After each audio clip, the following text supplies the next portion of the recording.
Tong Tien. Nama saya Jasa Usman Arif alias Simlianggi. Saya akan melanjutkan pembahasan belajar filsafat. Jadi kesempatan yang lalu saya sudah membahas tentang perbedaan filsafat dengan ideologi.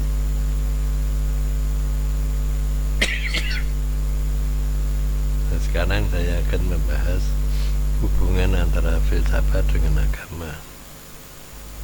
Agama dan filsafat itu memang berbeda. Filsafat itu sifatnya pengetahuan bebas dan tidak perlu diyakini atau dipegang, karena selalu muncul pemikiran-pemikiran baru atau pendapat-pendapat baru. Jadi orang belajar selalu menemukan hal yang baru, maka dia hanya mengumpulkan pengetahuan itu, tidak perlu harus dipegang sebagai keyakinan. Berbeda dengan agama. Agama itu pandangan hidup, pandangan hidup atau peruntunan hidup bagi individu. Kalau ideologi itu tuntunan bagi masyarakat dalam satu negara, tapi kalau agama itu tuntunan hidup bagi setiap pribadi. Maka tiap orang agamanya beda-beda dan memilih sendiri apa yang cocok, yang dipandang sesuai atau yang terbaik. Itu agama. Para agamawan atau pemimpin agama, misalnya para pendeta, para rohaniwan itu juga mempelajari filsafat, karena filsafat diperlukan untuk menjelaskan ajaran-ajaran agama yang agak sulit, yang agak sulit. Jadi untuk yang ajaran yang mudah, orang hanya percaya saja itu cukup, tidak perlu harus ada dibantu filsafat. Tapi kalau untuk menjelaskan tentang konsep-konsep yang kaitannya dengan keyakinan, dengan tuntunan hidup yang lebih mendalam, itu perlu ada penjelasan-penjelasan. Biasanya para agamawan menggunakan filsafat untuk memberikan penjelasan-penjelasan yang rinci tentang ajaran agama itu kepada murid-muridnya melalui pemikiran-pemikiran filsafat. Jadi setelah orang mempelajari agama, memahami ajaran agama, dan yakin apa yang dia pelajari adalah benar, maka dia akan meyakininya, dijadikan ajaran agama itu sebagai tuntunan hidupnya. Tujuan agama itu sama, yaitu mendidik orang supaya jadi orang yang baik. Karena kalau orang yang tidak mendapat tuntunan hidup yang benar dan baik, maka dia akan mudah untuk tersesat atau terseret ke hal yang buruk. Dalam hal ini agama membuat satu komunitas, mengumpulkan orang-orang yang sama keyakinannya menjadi satu umat agama. Di situ orang bisa saling belajar, saling bekerja, saling membantu, mengupayakan supaya orang-orang ini tidak berbuat hal yang buruk. Jadi agama itu sebenarnya sangat bagus hal yang buruk. Ya, nah, di sinilah perlunya peran dari para pemimpin agama, atau rohaniwan atau pendeta atau apa ya saja yang menjadi guru dari para umatnya. Dia harus berjuang keras untuk membina umatnya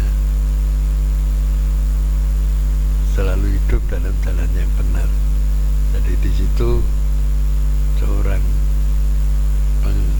agamawan atau ya guru agama atau pemimpin agama itu harus mengarahkan umatnya untuk selalu berbuat baik.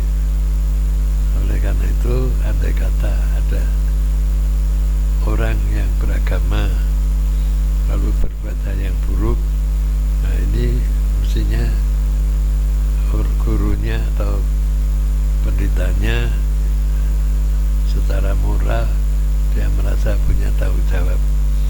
Mengapa anak asuhannya atau orang-orang yang dia pimpin tidak bisa sejalan dengan apa yang diajarkan itu. Nah, di sini perlu ada pertanggung jawab moral. Oleh karena itu organisasi agama itu penting, ya, tidak hanya mengajarkan agama tetapi juga membina umatnya supaya dia berbuat hal yang benar. Nah, ini baru ada manfaatnya.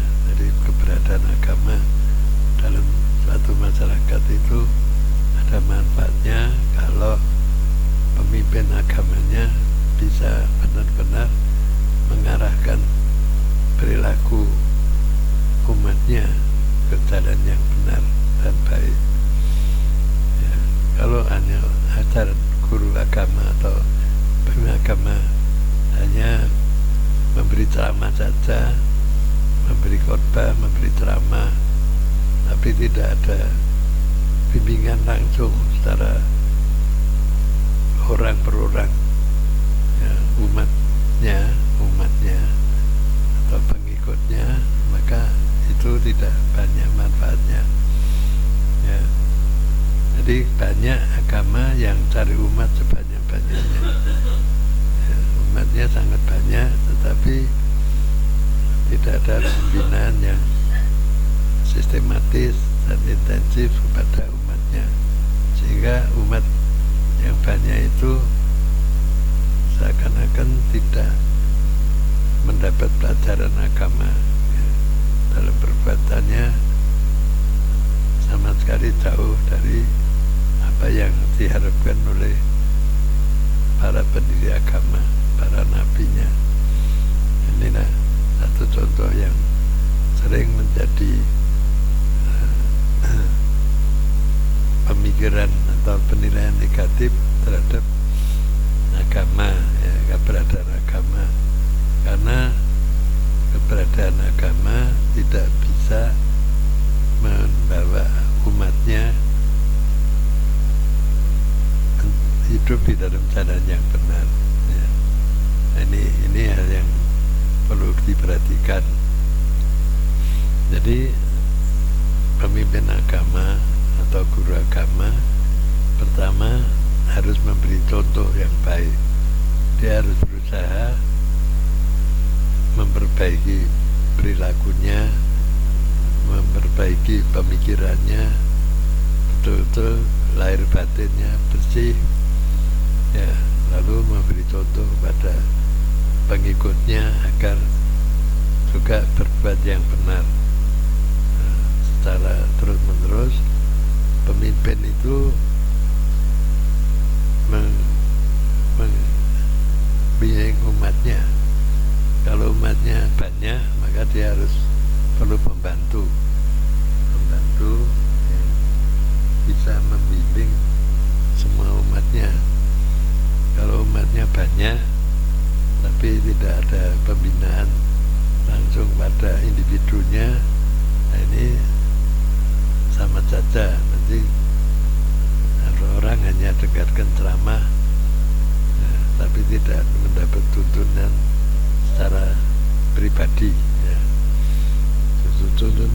pribadi itu yang penting.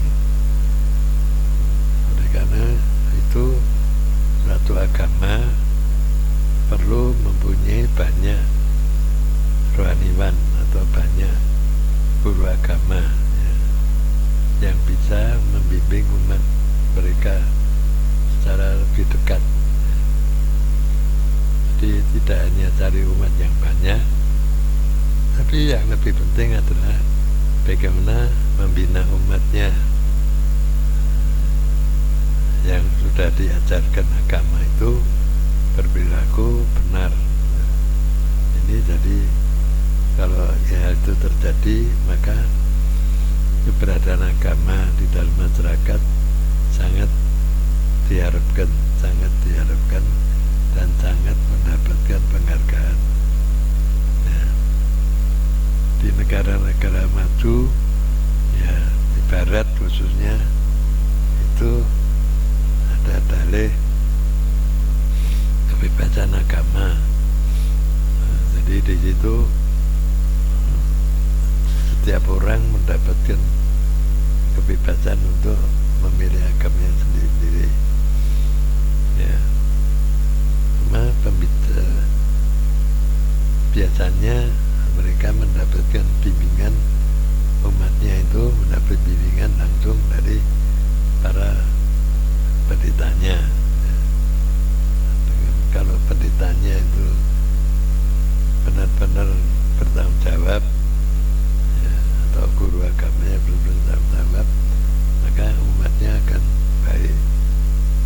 Adanya banyak guru agama, banyak pendeta atau banyak rohaniwan, banyaknya agamawan akan membuat masyarakat itu lebih baik. Nah, dari situlah masyarakat itu bisa dilihat, dinilai bagaimana kualitas kejahatan dan kuantitas kejahatan. Jadi banyak dan tidak, banyak atau sedikit orang berbuat yang melanggar hukum, ya, itu menunjukkan bahwa masyarakat itu tidak baik. Ya. Kalau di dalam masyarakat itu banyak yang terlibat kejahatan atau terlibat pelanggaran hukum. Ya. Ini ya, kalau sedikit, ya, lihat penjaranya hampir kosong, ya, karena tidak banyak orang yang melanggar hukum. Nah, ini negara itu baik. Ya. Jadi pembinaan,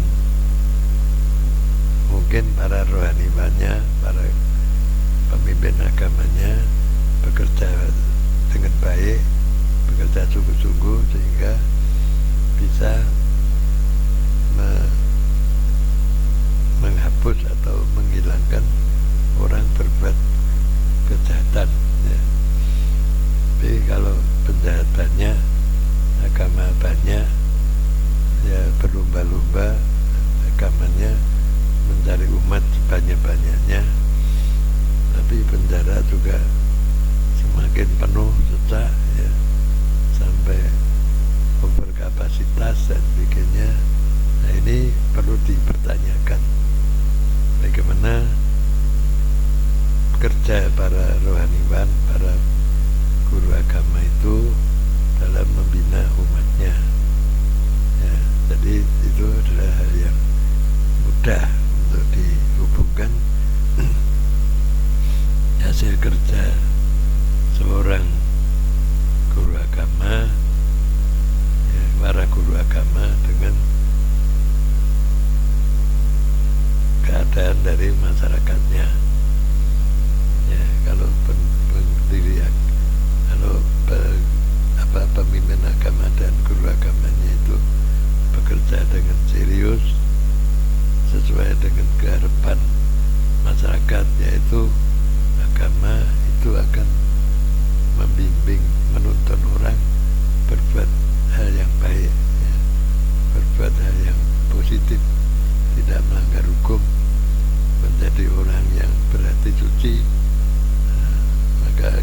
keberhasilannya bisa dilihat yaitu dari penjara.